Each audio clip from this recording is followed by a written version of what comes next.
परंतु पूरी बात न समझने के कारण उल्टी बातें कर दी हैं।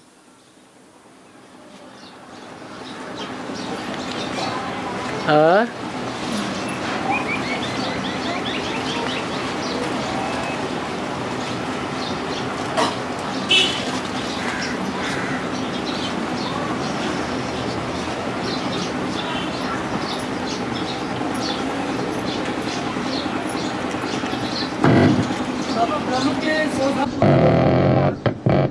ब्रह्मा के 100 साल पूरे हो जाने के बाद ब्रह्मा अमर लोक का वासी होता है। ब्रह्मा अमर लोक का वासी होता है। 100 साल पूरा होना माने मृत्युलोक ब्रह्मा का खलास हो जाना।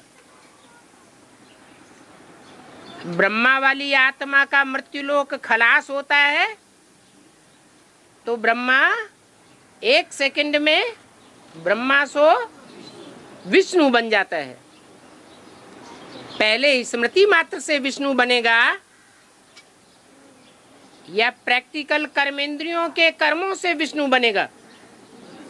है स्मृति से बनता है। है वाली जो आत्मा है मतलब कृष्ण वाली कब कृष्ण वाली आत्मा जो है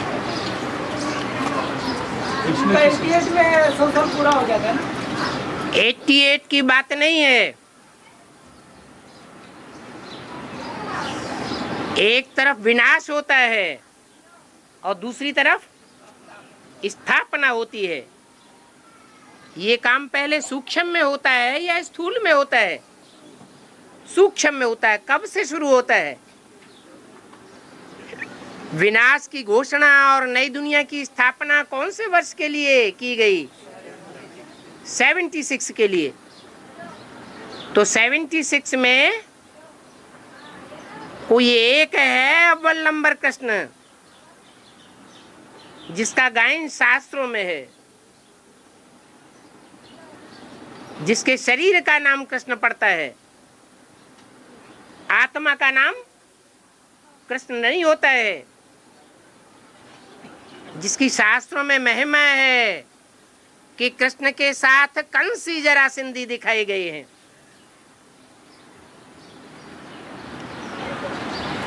वो ब्राह्मणों की दुनिया के अंदर की बात है या बाहर की दुनिया की कंसी जरासंधियों की बात है? ब्राह्मणों की दुनिया के अंदर ये सभी कुछ होता है। तो वही आत्मा पहले नंबर का आदि ब्रह्मा है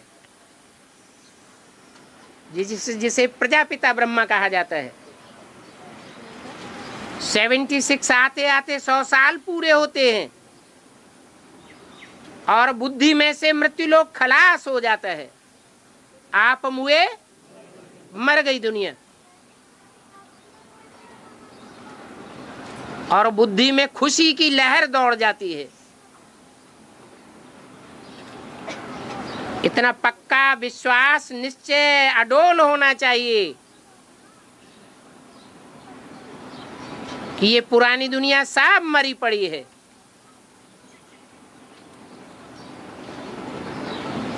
ब्राह्मणों की दुनिया में भी जो और धर्मों में कन्वर्ट होने वाले कच्चे ब्राह्मण हैं वो आज नहीं तो कल सब खलास होने वाले हैं। मृत्युलोक खलास होता है और नई दुनिया शुरू हो जाती है।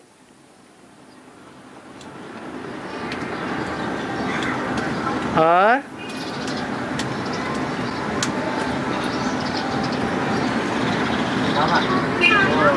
आस्था चैनल पे कल वो बाबा रामदेव का प्रोग्राम देखा तो उन्होंने वो सब अपना गीत गाया, पवित्र तन रखो पवित्र अपनी तरीके से गाया। वो क्या पवित्र तन रखो पवित्र मन रखो, वो चरित्रवान है या महान है वही गाता रहता था। अब लास्ट में लेकिन ये गीत तो पहले ब्रह्मा कुमारियों का बनाया हुआ है ना। ब्रह्मा कुमारियों ने जो गीत बनाए हैं वो सिर्फ गाने के लिए बनाए हैं या समझाने के लिए भी बनाए हैं? न वो समझते हैं और न दूसरों को समझा सकते हैं।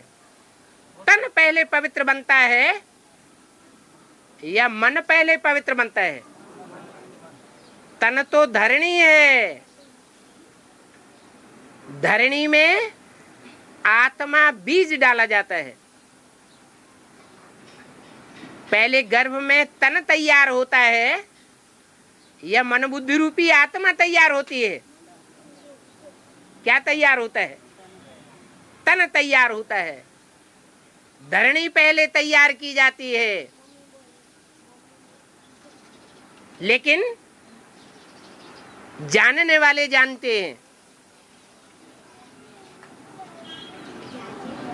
कि जो तन तैयार होता है, निर्जीव गर्भपिंड, वो आत्मा के संस्कारों के अनुसार तैयार होता है।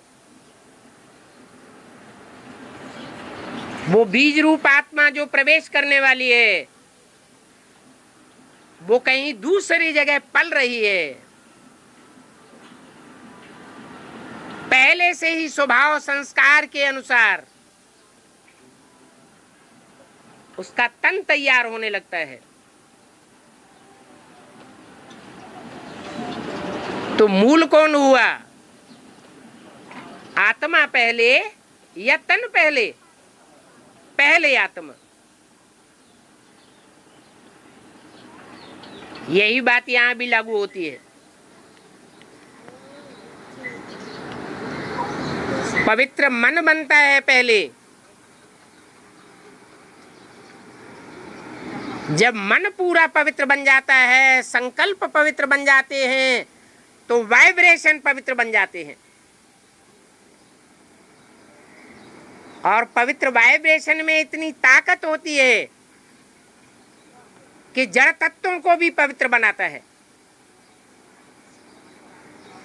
प्रकृति के 5 तत्व जड़ हैं, वो ज्ञान को नहीं समझ सकते। जब समझ ही नहीं सकते तो उस अनुसार चलने की बात ही नहीं। फिर परिवर्तन कैसे होगा? 5 तत्व परिवर्तन नहीं होंगे तो ये दुनिया पुरानी रहेगी या नई बन जाएगी? पुरानी ही रहेगी। तो 5 तत्वों को कौन परिवर्तित करेगा? वाइब्रेशन से परिवर्तन होंगे। और वाइब्रेशन को कौन परिवर्तित करेगा? है मन बुद्धि रूपी आत्माएं परिवर्तित करेंगी संगठित शक्ति से। इसलिए शास्त्रों में इस बात की मान्यता भी है कि ऋषियों महर्षियों के आश्रम में शेर और बकरी एक घाट पानी पीते थे। उनका ऐसा वाइब्रेशन बन जाता था। वो कौन सा प्रभाव दिखाया है? ऋषियों महर्षियों की तपस्या का प्रभाव दिखाया है। वो शास्त्रों में बताए गए ऋषि मुनि महर्षि इस समय वाइब्रेशन तैयार करने में लगे हुए हैं। अभी अपरिपक्व स्टेज है। पुरुषार्थ करते करते संगठित रूप में अवस्था पक्की हो जाएगी।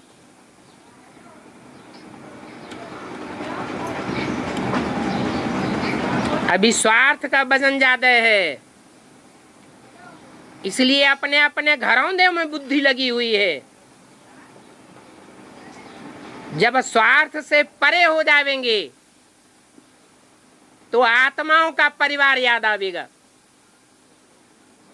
108 परिवार, 108 आत्माओं का जो परिवार है, संगठित परिवार, उसका कल्याण याद आवेगा। बुद्धि में ये बात पैदा होगी, संकल्प आवेगा कि पहले घर का सुधार, फिर पर का सुधार। अभी इस बात का अर्थ क्या समझ में आता है? घर का सुधार माना जो लौकिक देह के संबंधियों का परिवार है, उसका सुधार हो जाए, तब दुनिया का सुधार होगा। लेकिन ये संकल्प देह भान का संकल्प है या आत्माभिमान का संकल्प है? देह भान का संकल्प है। पुरुषार्थ की परिपक्वता होगी और ये देह भान का संकल्प टूट जाएगा। नष्टो मोहा स्मृति लब्धा। देह के संबंधियों से, देह के पदार्थों से, अपनी देह से बुद्धि का लगाव टूट जाएगा।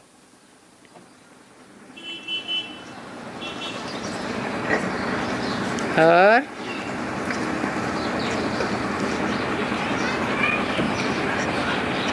बाबा सब कुछ अचानक होगा बोलते हैं, सब कुछ अचानक होगा, मतलब जैसे कि अचानक होगा। ब्रह्मा बाबा ने शरीर छोड़ा, अचानक हुआ या बता के हुआ?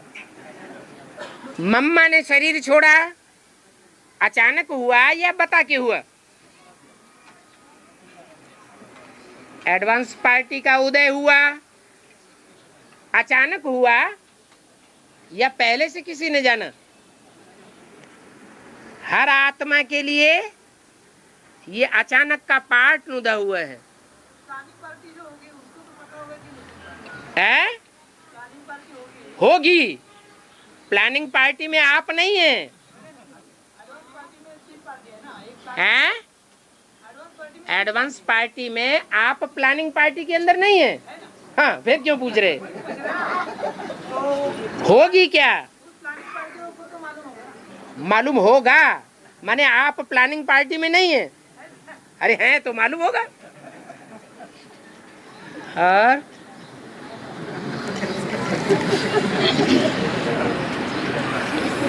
जो भी होना है वो प्लानिंग पार्टी के अंदर पहले होगा ना।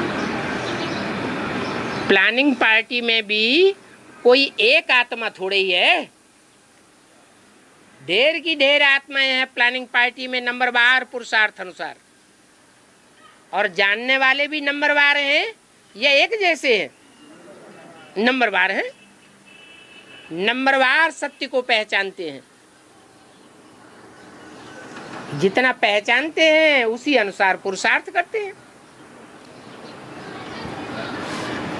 और बाबा कंबाइंड रूप द्वारा सर्विस करवाता है? कंबाइंड रूप द्वारा हाँ, सर्विस करो मना है।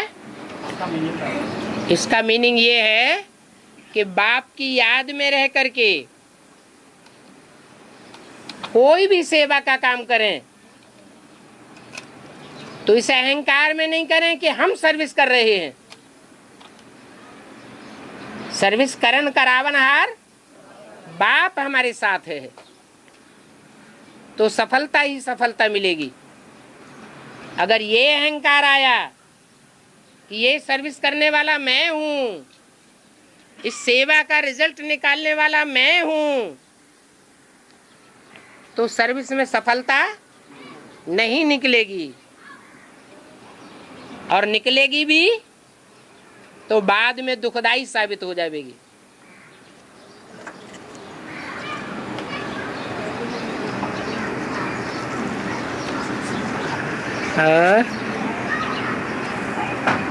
बाबा हिंदी में बोला है कि बाबा को 8 गुड़ियाँ चाहिए, हैं? और चेहरे पे झिरिया हो, मुंह में दांत न हो और हाथों में कपकपी हो। मतलब मुंह में दांत न हो, चेहरे पे झिरिया हो और हाथों पैरों में कपकपी हो। आत्मा कौन सी है? ये आत्मा कौन सी है? बाबा ने बोला है कि बूढ़ियां ये ना समझें कि हम तो बूढ़े हो गए, हम कोई सर्विस ही नहीं कर सकते। नहीं, बूढ़ी बूढ़ी माताओं को भी सर्विस के पंख लग जाएंगे।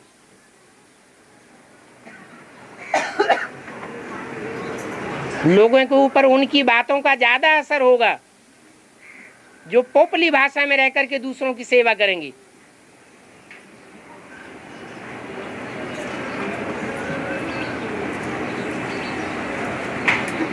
ब्रह्मा बाबा बाबा क्यों कहा जाता था? बूढ़े थे इसलिए बाबा कहा जाता था। वो जो भाषा बोलते थे, जैसी भाषा में, जैसी बोलचाल में वाणी चलाते थे, वो पोपली भाषा थी। उस कैसेट को सब कोई समझ भी नहीं पाएंगे। तो जो सूक्ष्म शरीर तैयार होता है,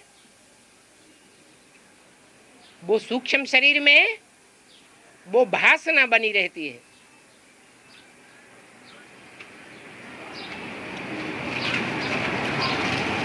जो भी दीदी दादियां शरीर छोड़ रही हैं, वो वयोवृद्ध हो रही है या नौजवान है? वयोवृद्ध है। वो बाबा अभी भी अकेले नहीं है। वो वयोवृद्ध सूक्ष्म शरीर उनके साथ ही है। और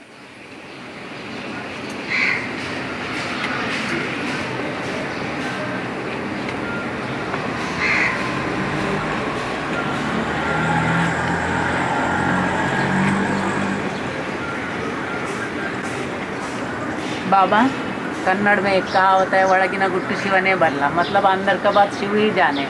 उसका मतलब क्या है? दिल की बात दिलावर जाने, कौन जानेगा दूसरा? जो दिल में बसा हुआ होगा वो ही जानेगा, दूसरा कोई जानेगा? और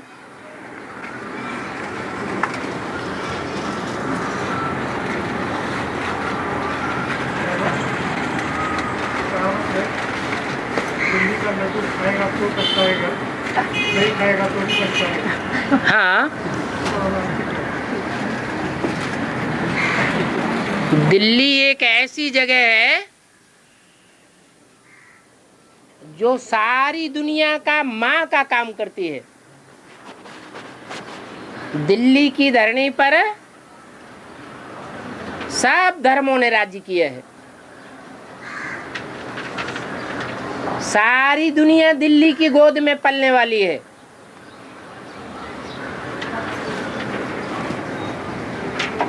उसका नाम है दिल्ली। क्या अर्थ हुआ? एक एक की दिल लेने वाली है।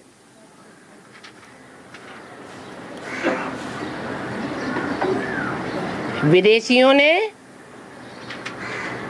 दिल्ली की धरनी में खून बहाया है।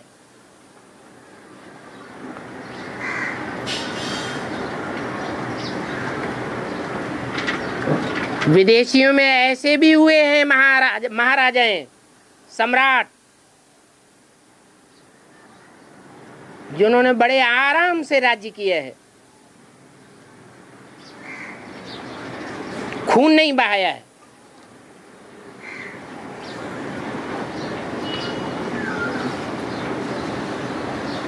परंतु ऐसा तो कोई दूध का धोया हुआ नहीं है, कोई ऐसा माई का लाल नहीं है जो पाप करने वाला न हो। सब पापी हैं।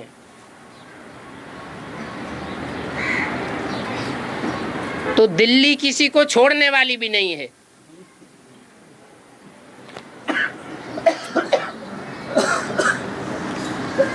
मां काली के रूप में सबको दंडित करती है।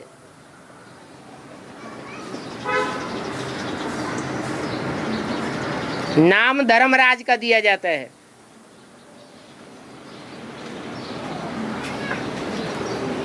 लेकिन है सारा कर्तव्य महाकाली का।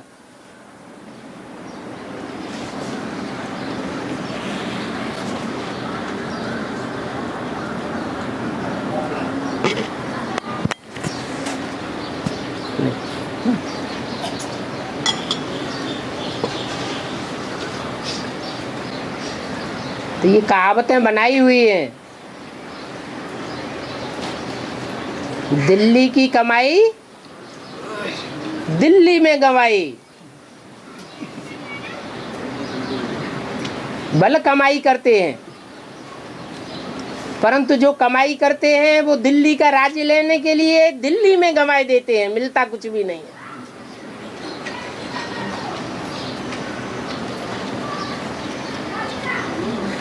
ये बंबई की कमाई नहीं है।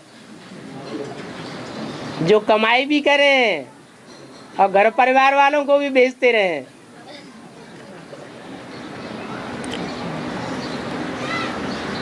और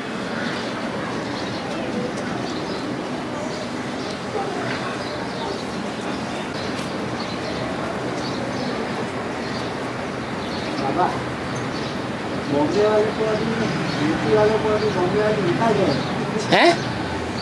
बॉम्बे वाले को यूपी वालों को बॉम्बे से भी निकाल गए। यूपी वालों को ही निकाल रहे हैं या बिहार वालों को भी निकाल रहे हैं? आप सिर्फ यूपी वालों के पीछे क्यों पड़े? हाँ, वो सारी अभी बाहर जा रही है ना। बात ये है कि जैसे विदेशों से विदेशी लोग भारतवासियों को निकालते जा रहे हैं, समझते ये यहाँ बहुत साहूकार होते जा रहे हैं, और हमारे यहाँ के जो बासिंदा हैं वो गरीब बनते जा रहे हैं, तो भारतवासियों को निकाल रहे हैं। ऐसे ही दिल्ली भी माया, वो बंबई भी माया की नगरी है।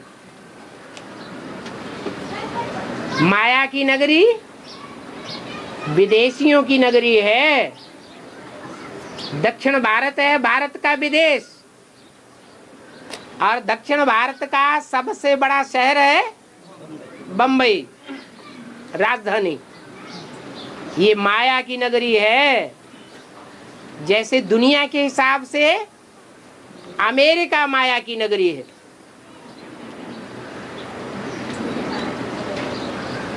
और अमेरिका वाले भारतवासियों को उतना पसंद नहीं करते। पाकिस्तानियों को फिर भी पसंद करते हैं, सहयोग देते हैं, लेकिन भारतवासियों को पसंद नहीं करते। एक प्रकार की ईर्ष्या बैठी हुई है कि यहाँ के लोग बड़े पुरुषार्थी हैं। अब खाते तो मेहनत की कमाई का है। साहूकार लोग क्या करते हैं? मेहनत करते हैं या दूसरों की कमाई कमा करके खाते हैं।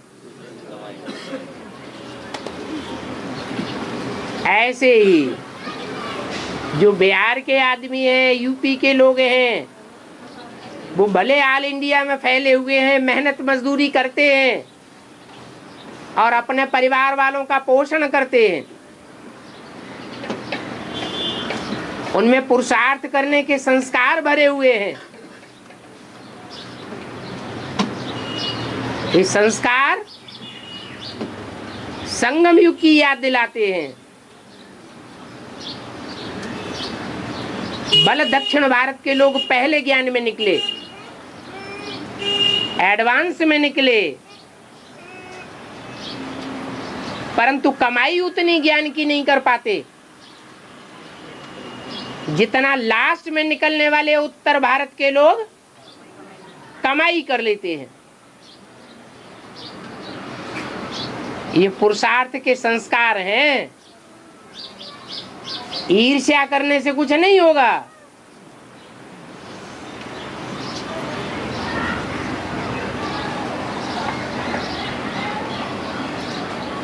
और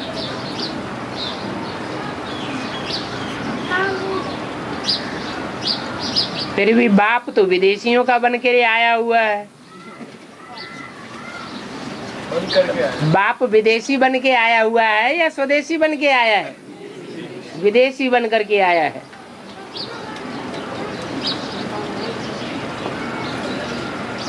बाप के नाम रूप में क्या जुड़ा हुआ है? हर हर बम बम। बम तो फिर भी यहीं से फूटने हैं। और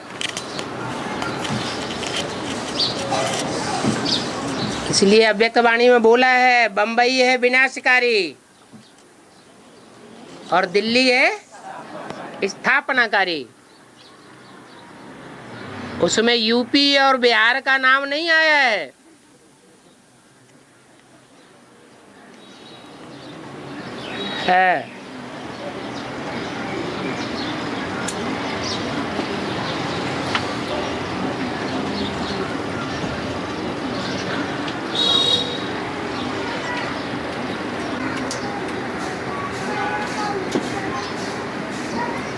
क्या हुआ, कलराठी जमीन हो गई क्या?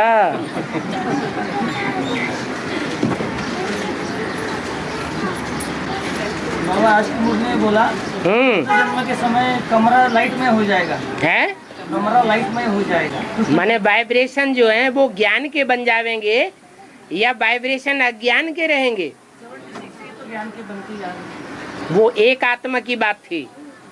अकेला चना भाड़ नहीं फोड़ता है, एक बीज डाल सकता है, एक से अनेक पैदा हो सकते हैं, लेकिन संगठन का किला कब बनेगा? एक से बनेगा? वो तो अनेक ईंटों से ही बनेगा। इसलिए बताया कि सारे कमरे में लाइट ही लाइट हो जाएगी, माना वाइब्रेशन ज्ञान युक्त हो जाएगा। एक भी संकल्प ऐसा नहीं किसी का चलेगा जो अज्ञान से भरा पूरा हो।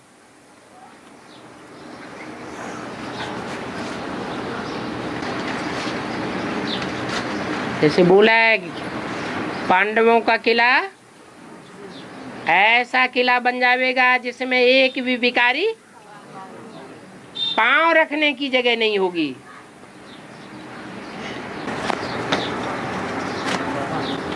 रोशनी तो सूर्य में ज्यादा होती है, सितारों में तो नहीं होती है। रोशनी सूर्य में ज्यादा होती है। किसमें होती है? सूर्य में।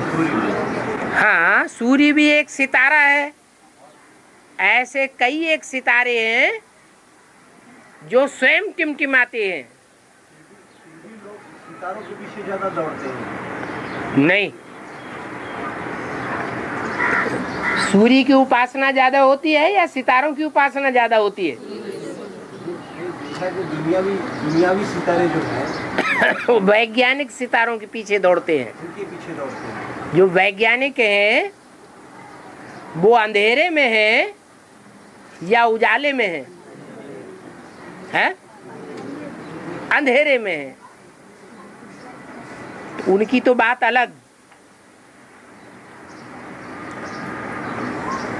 जो ज्ञानी तू आत्माएं हैं वो तो ज्ञान सूर्य के पीछे पड़ेंगे।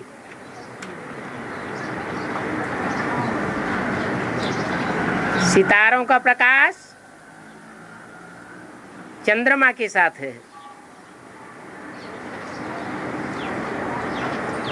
जहां सूर्य का प्रकाश होता है वहां सितारे अपने प्रकाश को सूर्य के प्रकाश में मर्ज कर देते हैं।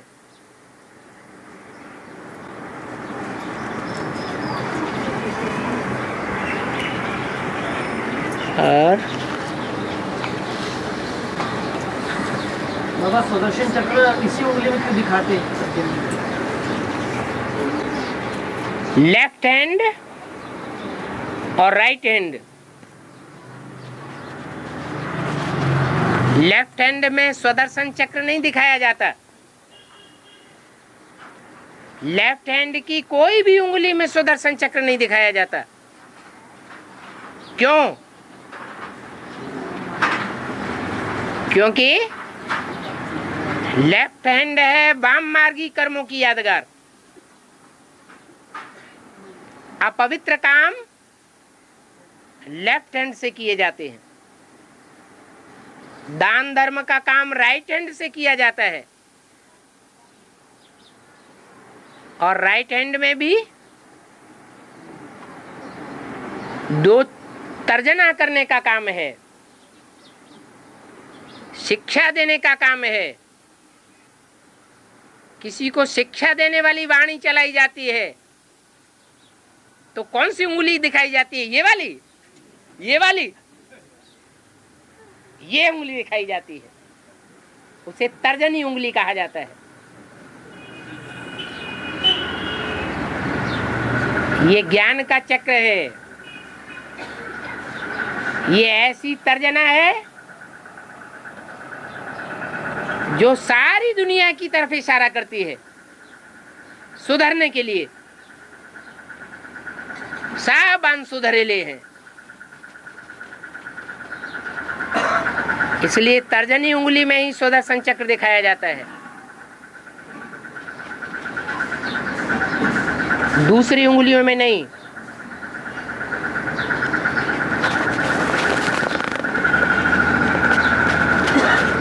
और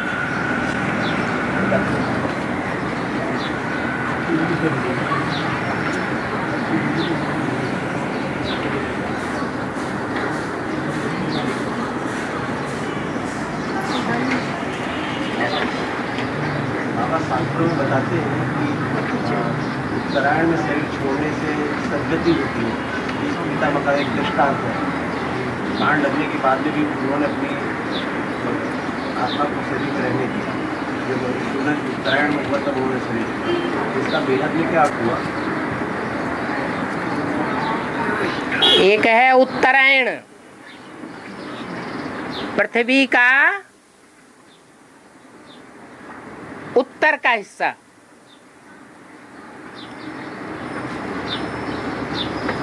जिधर नॉर्थ पोल दिखाया गया है, और एक है पृथ्वी का दक्षिण का हिस्सा, उसे साउथ पोल कहते हैं। दक्षिण के हिस्से में जो भी देश हैं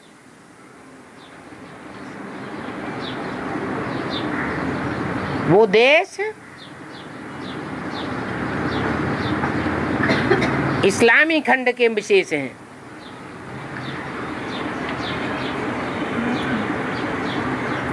इस्लाम धर्म वाम मार्गी धर्मों में अव्वल नंबर है।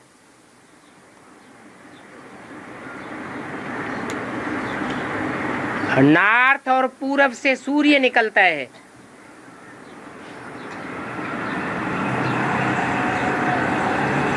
और दक्षिण पश्चिम में डूबता है। हमारी ब्राह्मणों की संगम की दुनिया में आ जाइए,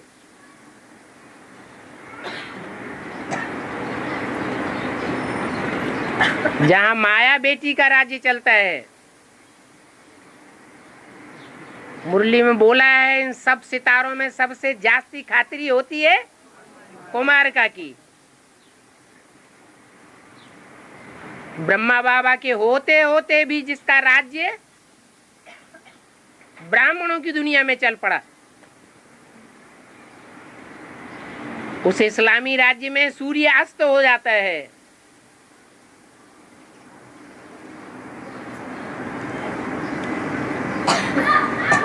तो सूर्यास्त दक्षिण दिशा में गाया हुआ है।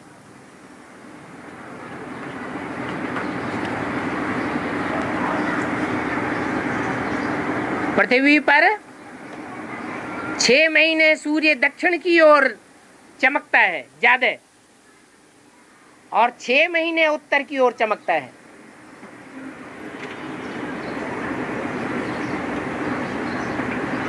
द्वापर और कलयुग का जो टाइम है वो दक्षिणायन का टाइम कहेंगे या उत्तरायण कहेंगे?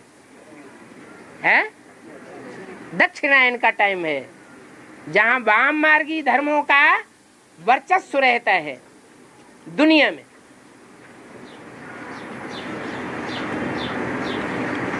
तो टाइम का प्रभाव हो जाता है।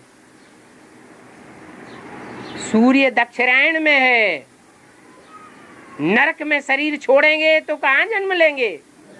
नरक में ही जन्म लेंगे। इसलिए इंतजार करना पड़े कब शरीर छोड़ें? जब सूर्य उत्तरायण हो जाए। उत्तर पूर्व से सूर्य निकलता है, उसे ईशान कोण कहते हैं।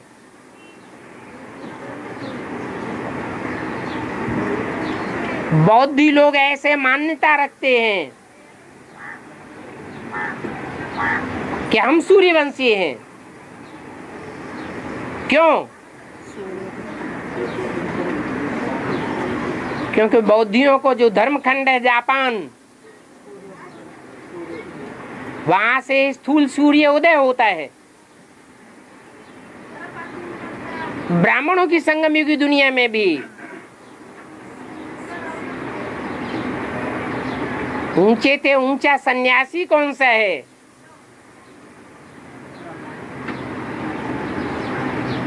कोई बौद्ध धर्म की बीज रूप आत्मा है। जब निकलती है तो तुम बच्चों की विजय हो जाती है।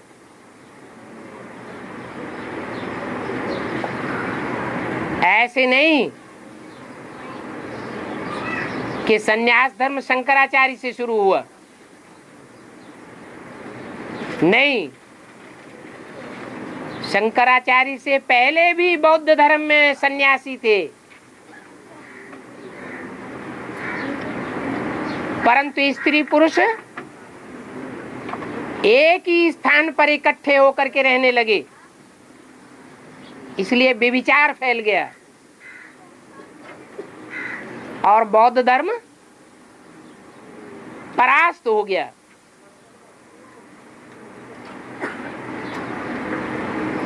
विधर्मियों ने अधिकार जमा लिया।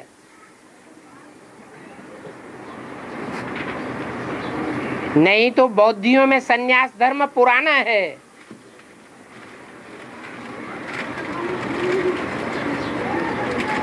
संन्यास की ताकत उनमें ज्यादा है। इसलिए ब्राह्मणों की संगम युग की दुनिया में भी जब बौद्ध धर्म की वो बीज रूप आत्मा निकलती है एडवांस में, तो सूर्य उत्तरायण हो जाता है, सूर्य उदय हो जाता है।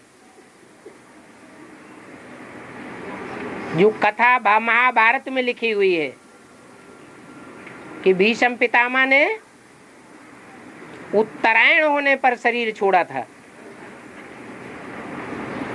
ये जीते जी मरने की बात है, स्थूल शरीर छोड़ने की बात नहीं है।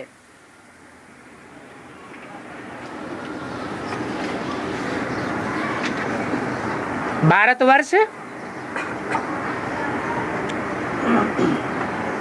कर्क रेखा पर स्थित है, मकर रेखा पर इस्लाम धर्म के देश स्थित हैं।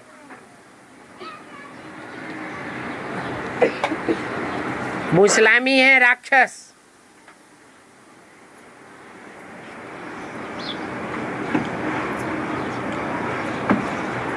भारत में देवता धर्म होता है। देवता धर्म की स्थापना करने के लिए सूर्य को उत्तरायण होना पड़ता है।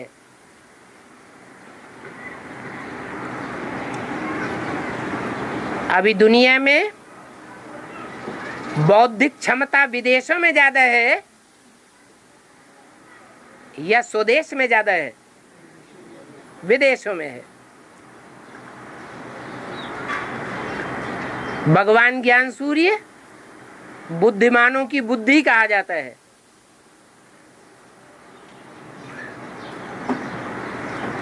विदेशों में जब तक ज्ञान सूर्य की चमक है तब तक स्वर्ग की स्थापना नहीं हो सकती।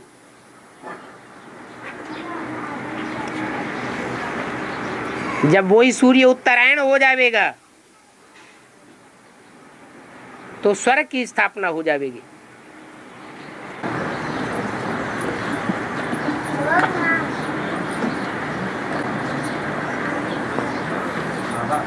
हाँ जी।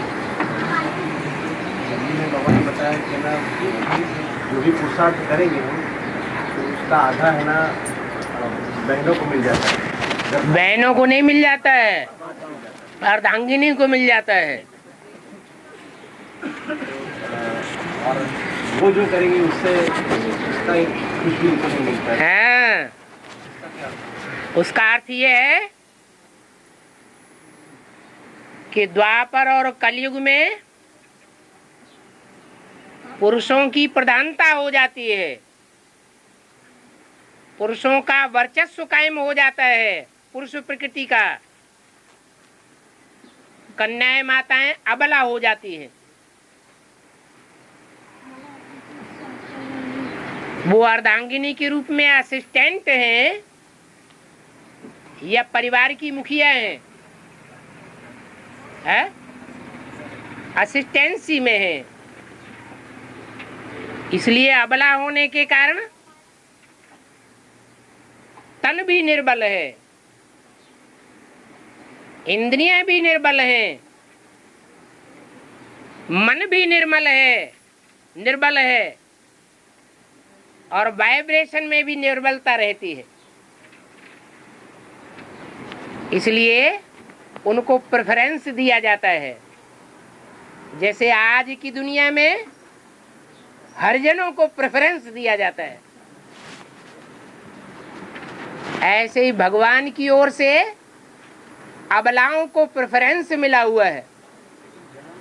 शास्त्रों में भी प्रेफरेंस मिला हुआ है, अपनी भारत की परंपराओं में भी माताओं को प्रेफरेंस मिला हुआ है कि वो जो कमाई करेंगी उसमें आधा हिस्सा पुरुषों को नहीं मिलेगा,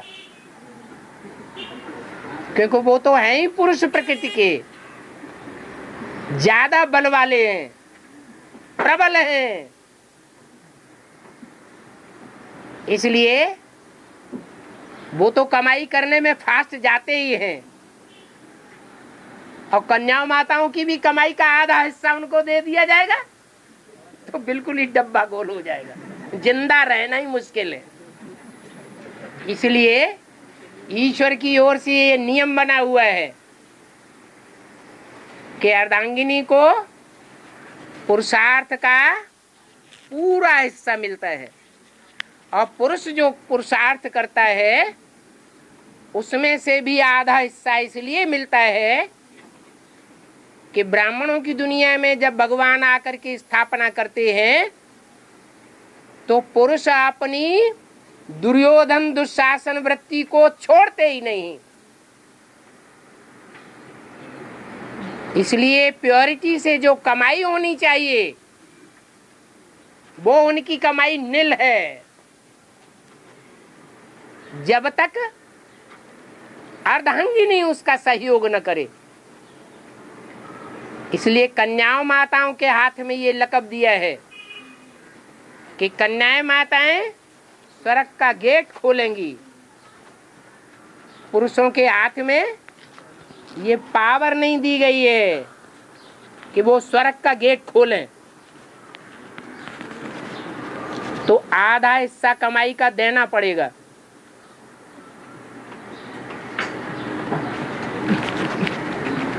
तब नई दुनिया चलेगी, नई दुनिया का परिवार चलेगा, वसुधैव कुटुंबकम बनेगा।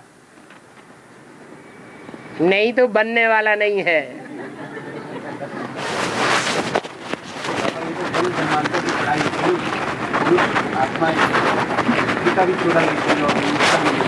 ठीक है, ऐसे क्योंकि भगवान पुरुष तन में ही आकर के प्रत्यक्ष होता है, स्त्री तन में क्यों नहीं प्रत्यक्ष होता है? फिर तो उसमें भी बराबरी होनी चाहिए। हाँ जी, हाँ, अलग अलग स्टेट में रहते हैं, अलग अलग देशों में रहते हैं, तो उनकी भाषा भी अलग अलग हो जाती है। लेकिन जानवर अलग अलग भाषा के बोलते हुए भी एक ही भाषा हो जाती है, उड़ते रहते हैं ना। भारत में गर्मियों में जो पक्षी मिलते हैं वो सर्दियों में नहीं मिलते, वो दूसरे देश में चले जाते हैं। सर्दी में जो पक्षी मिलते हैं वो दूसरे मौसम आने पर दूसरे देश में चले जाते हैं। वो उड़ता पंछी है। और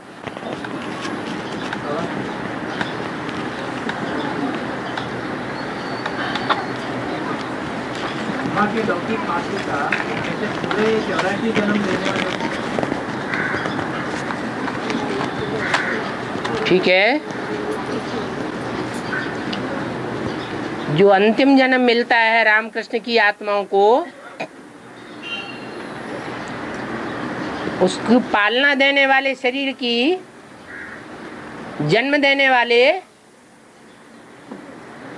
वो जन्म देने वाले जन्मदाताओं का संस्कार उन बच्चों में भरता है या नहीं भरता है? रामकृष्ण के साकार शरीरों में माँ बाप के संस्कार भरते हैं। वो जीवन भर के संस्कार, बचपन से लेकर के बड़े होने तक, ज्ञान में आने के बाद भी वही काम करते हैं।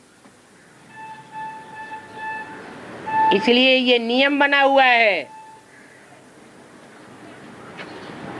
कि तीनों ही मूर्तियां, जगदम्बा की भी मूर्ति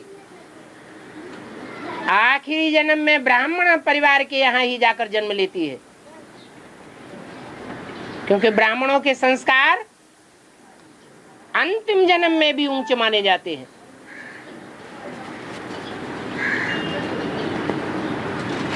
मोस्टली ब्राह्मण अच्छे स्वभाव संस्कार वाले ही होते हैं। और कर्ण के जन्म की बात, कर्ण के जन्म की बात छुपाने के कारण आपको श्राप ऐसा देता है कि नहीं ना, आप हमारे माताएं कभी भी भविष्य में कोई बात पेट में रख ना सकेंगे। है इसका बेहद का अर्थ है।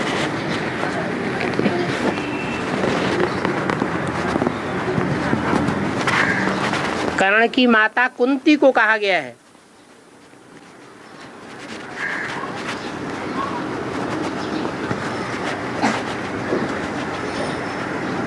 माताओं के बीच महाभारत में स्वभाव संस्कार के आधार पर कुंती को ही श्रेष्ठ माना गया।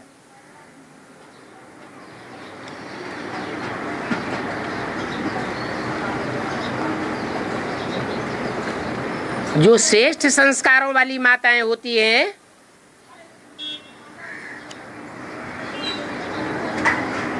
वो अपने ससुर घर की ही लाज नहीं रखती हैं, लेकिन माता पिता के भी घर की लाज रखती हैं। कलयुग अंत में पतन तो घर घर में हो जाता है। बाबा ने बोला घर घर में वैश्यालय है।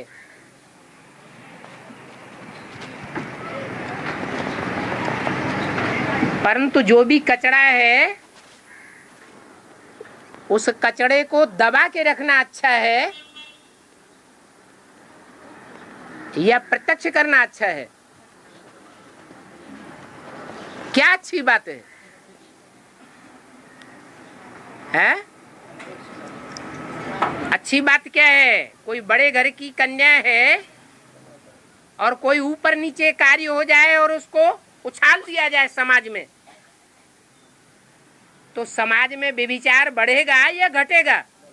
बढ़ जाएगा। इसीलिए जो अच्छी कन्याएं होती हैं, माताएं होती हैं, सुसंस्कारित,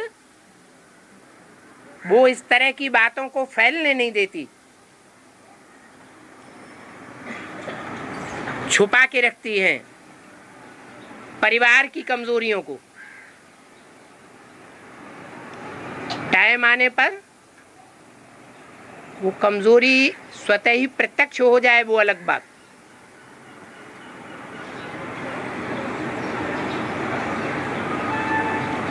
तो कुंती ने भी छुपा के रखा।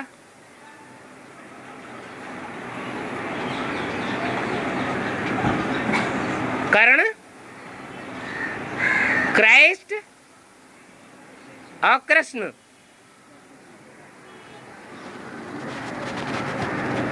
एक ही राशि है।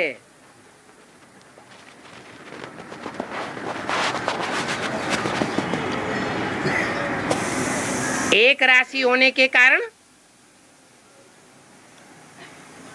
जो कृष्ण के जीवन का तालमेल है वो क्राइस्ट से मिलाया जा सकता है और कर्ण के जीवन से भी मिलाया जा सकता है। बाद में राज प्रत्यक्ष होता है।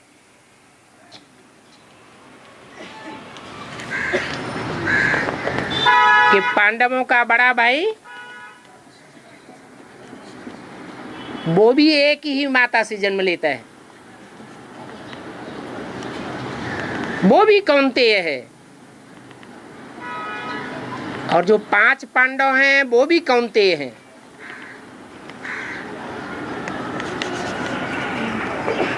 सिर्फ पक्षपात करने के कारण जीवन की प्राप्ति अलग अलग हो जाती है।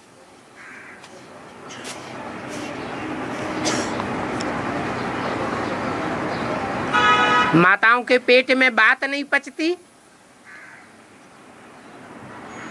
ऐसे नहीं है कि संगम युग में कर्ण ने जो पार्ट बजाया